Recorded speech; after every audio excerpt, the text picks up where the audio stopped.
Using Respondus LockDown Browser, Blackboard Quizzes, and ReadSpeaker is even easier now. Let's look at a quiz. We see that it requires Respondus LockDown Browser. Open Respondus LockDown Browser. Log into Blackboard. Navigate to your course. And then your quiz.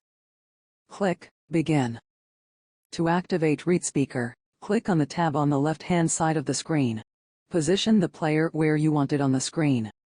For our first question, let's use Enlarged Text along with Listen. Click on the hamburger, which is located to the left of the Listen button. On the Enlarged Text tool, move the toggle switch to On. Highlight the question and answer choices. Click Listen.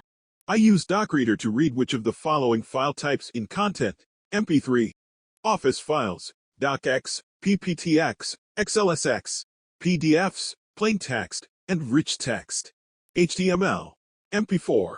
We know the answer is Office files, PDFs, plain text, and rich text. Let's look at question 2. Let's turn off the Enlarged Text tool and adjust our highlighting color settings. Click on the hamburger. Toggle off the Enlarged Text tool. Click on Settings. Let's select a blue word with the yellow sentence. Click Close. Highlight the question and answer choices. Click Listen. The reading ruler is a tool on DocReader, but not on WebReader. True. False. We know the answer is true.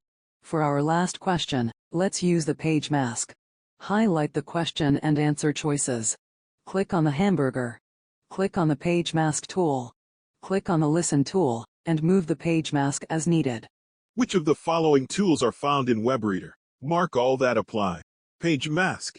Click and listen. Reading voice. Reading ruler. Settings. We know that WebReader has all the tools listed except the reading ruler. Go through the normal quiz submission process. Reading quizzes has never been easier when using ReadSpeaker in Blackboard Quizzes, along with the Respondus LockDown Browser.